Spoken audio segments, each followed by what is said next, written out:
এখন অরবিন্দর মৃত্যু সম্বন্ধে ওকে মনে হচ্ছে মার্ডার করা হয়েছে। কি করে বুঝলেন এটা? কারণ পোস্টমর্টম রিপোর্ট যেটা আমরা পেলাম হাতে, ওকে বিষ খাইয়ে মারা হয়েছে, প্লাস মাথায় আঘাত করা হয়েছে। 15ই ফেব্রুয়ারি থেকে আজ 24শে এপ্রিল, তরুণ নির্ভীক সাংবাদিক অরবিন্দ নায়কের মৃত্যুর প্রায় 3 মাস অতিক্রান্ত। তবে তার বাবা যেটা অভিযোগ করছেন, তার ছেলের মৃত্যু স্বাভাবিক নয়। তার বাবা বলছেন বারবার পুলিশের কাছে, আইনের দ্বারস্থ হয়েও তিনি কিন্তু ন্যায় বিচার পাননি, এবং সেই জন্য অবশেষে তিনি আজকে মহামান্য কলকাতা হাইকোর্টে একটি কেস ফাইল করলেন। এবং তিনি যেটা মূলত তার অভিযোগ, যে পোস্টমর্টম রিপোর্ট, অরবিন্দ নায়কের যে পোস্টমর্টম রিপোর্ট, সেই পোস্টমর্টম রিপোর্টে স্টমাকে একটা পয়জন বা পেটে বিষক্রিয়ার একটা সম্ভাবনা বা পেটে বিষক্রিয়া করা হয়েছে, এবং তার মাথার পিছনে মাথাতে একটা আঘাতের চিহ্ন রয়েছে। এমনটাই কিন্তু অভিযোগ করছেন অরবিন্দর বাবা, যেটা সেই পোস্টমর্টম রিপোর্টে রয়েছে। আমরা কথা বলে নেব তার বাবার সাথে এবং উকিল বা আইনজীবীর সাথে, যে তারা কি বলছেন, কি মূলত অভিযোগ তারা করছেন, আমরা কথা বলে নেব। এখন অরবিন্দর মৃত্যু সম্বন্ধে ওকে মনে হচ্ছে মার্ডার করা হয়েছে। কি করে বুঝলেন এটা? কারণ পোস্টমর্টম রিপোর্ট যেটা আমরা পেলাম হাতে, ওকে বিষ খাইয়ে মারা হয়েছে, প্লাস মাথায় আঘাত করা হয়েছে। সাংবাদিক অরবিন্দ নায়ক একটা অস্বাভাবিক কারণে মারা যায় এবং তাতে দমদম পুলিশ স্টেশনে একটা আনন্যাচারাল ডেথ কেস হয়। এই অরবিন্দ নায়কের বাবা একজন প্রান্তিক বাঁকুড়া জেলার একজন গ্রামের মানুষ। ওনারা সম্ভবত ব্রাহ্মণ। দীর্ঘদিন এরা থানা, হাসপাতাল এখানে সেখানে ছোটাছুটি করে। পরবর্তীতে পোস্টমর্টম রিপোর্টেও যখন বেশ কিছু সন্দেহজনক রিফ্লেকশন আসে, তারপরেও থানা এদের মামলাটা নেয় না। তাই ওনার বাবা যখন কোথাও কোনো বিচার পায়নি, তখন কলকাতা হাইকোর্টে এই বিষয়ে একটা মামলা ফাইল করেছে যে ওনার ছেলের মৃত্যুর তদন্ত হোক। এতদিন দেরি বলতে আমি ধরুন একা মানুষ, আমার মিসেস অরবিন্দর মা মানে জবের থেকে মৃত্যু হয়েছে সেই দিন থেকে বিছানায় শয্যাগত হয়ে শুয়ে আছি। তাকে 1-1.5 মাস যাবৎ চিকিৎসা করাচ্ছি। তো এটা এবার ধরুন একা মানুষ, আমি এদিকে আসবো কী করে, ওকে দেখবো না এধারে দেখবো। যাই হোক, এখন একটু সুস্থর মধ্যে এসেছে, ওই হিসাবে পোস্টমর্টম রিপোর্টটাও আমি হাতে পেয়েছি। পুলিশের থানায় গেছিলেন? হ্যাঁ, থানায় 2-3 বার গেছি, থানা কোনো তো কমপ্লেন দেয়নি। থানা জন্য আপনি আমি হাইকোর্ট থেকে এটা আমি কেসটা করেছেন? করেছি। দেখুন, সাবজুডিস ম্যাটার আমি ফাইল নাম্বার বলতে পারছি না, তবে বলতে পারছি যে কলকাতা হাইকোর্টের বিচারপতি সৌগত ভট্টাচার্যর ঘরে আমরা একটা পুলিশ ইনঅ্যাকশনের মামলা করেছি। দেখুন, যখন একটা আনন্যাচারাল ডেথ কেস যখন ওনারা রেজিস্টার করেছেন, পরবর্তীতে যখন এগুলোর মেডিকেল এক্সামিনেশন হয়েছে, পোস্টমর্টম হয়েছে, সেই রিপোর্টগুলো নিয়েও যখন এই যারা ভিকটিম ওনার বাবা, তারা থানায় বারবার গেছেন, থানা কিন্তু এটাকে একটা এফআইআর করে মামলাটাকে তদন্ত করতে পারত।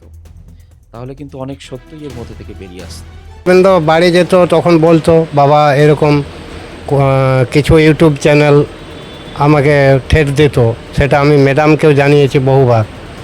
এটা বলতো বা ফোনেও বলতো। হ্যাঁ, গীতা পাঠে ওটা তো ওর মোবাইলে আমরা দেখলাম, বা ফোনেও বলেছিল। ওই যে ওখানে প্যাটিস বিক্রেতা নিয়ে একটা ঝামেলা হয়েছিল, তো সেইটা কভার করেছিল অরবিন্দ। তো সেটার থেকে অনেকটা চাপ সৃষ্টি হয়েছে এরকম আমার মনে হয়, বা আমার ধারণা, যে ওরা সবাই মিলে আমার ছেলেকে মেরে ফেললো। ওই বলতো বাবা আমাকে ঠেট দিচ্ছে, বা অনেকবার বলার পরেও আমিও ম্যাডামকে বলেছিলাম। তো এত প্রেশার আসবে আমি জানতে পারতাম না। তো আমার ছেলেকে ওইভাবে মারার কি দরকার ছিল? আপনারা বাড়ি পাঠিয়ে দিতে পারতেন, বা কোনো থানাতে ওকে ঢুকিয়ে রাখতে পারতেন। আমার ছেলেকে এইভাবে প্রাণে মারতে হয়? মেয়েটা ধরুন থাকে তো দমদম ক্যান্টনমেন্ট পাশাপাশি। তো ওকে ফোনে ডেকেছিল আমার ছেলেকে, ওই 4:15 নাগাদ ওর ফ্ল্যাটে গিয়েছিল। ফ্ল্যাটে যাওয়ার পরে ওই কফির সঙ্গে কি বিষ নাকি খাইয়েছিল, তাতেও দেখছে যে মরেনি। তখন আরও কেউ জড়িত, তারা মাথায় ছেলেটাকে মারা হয়েছে, মাথায় বড় রকম আঘাত করা হয়েছে। দিয়ে আমাদেরকে ফোনে বলল যে কাকু এরকম অরবিন্দকে আমরা Dumdum cantonment super facility hospital ভর্তি করেছি। আমরা ধরুন বাঁকুড়া থেকে আসতে আমাদের 3 থেকে ভর্তি করেছিল? ওই মেয়েটা বলল, কেন ভর্তি করেছিল? বললো ওর শরীর খারাপ, বুকে ব্যথা হয়েছে বা হার্টের প্রবলেম, এইভাবে আর কি উল্টো পাল্টা বয়ান দিয়েছে। তো যাই হোক, আমরা যখন আসি দমদম থানাতে তখন বডিটা পড়েছিল। তো বডিটা পড়ার পরে আমাদের কাজকর্ম করলাম ওখানে যাওয়ার পর ও ফ্ল্যাটে গেলাম। ফ্ল্যাটে যাওয়ার পরে আমাদের সব দেখালো পুলিশ দেখানোর পরে আমাদের ওখান থেকে আবার থানায় নিয়ে চলে এলো। থানায় নিয়ে আসার পরে উল্টো পাল্টা বয়ান দিচ্ছে। কখনো বলছে যে ওকে কফি খাওয়াইছি, কফি খাওয়ানোর পরে ওর গা মাথা ঘোরাচ্ছে, বুকে ব্যথা উঠেছে, এভাবে আর কি বলছে। আবার যখন হসপিটালে নিয়ে গেছে তখন বলল যে ওকে দুটো ওষুধ দিয়েছিল ডাক্তার, একটা জিভের তলে রাখা হয়েছিল, একটা খাওয়ানো হয়েছিল। আবার আরেকজনকে বলেছে যে ওকে জিভের তলে একটা ওষুধ দেওয়া হয়েছে বা ইঞ্জেকশন দেওয়া হয়েছে। আবার যে আমাদের চ্যানেলে কর্ণধার ম্যাডাম ছিল তাকে উল্টো পাল্টা বলেছে। মানে ও কথাটা পুরোটাই অসঙ্গতি। সাবজুডিস ম্যাটার আমি মানে খুব একটা ফ্যাকচুয়াল ম্যাট্রিক্স আমি বলতে পারছি না, তবে ঘটনাটা এটাই, ওনার সন্তান অজ্ঞাতবশ কারণে সন্দেহজনক অবস্থায় মারা যান।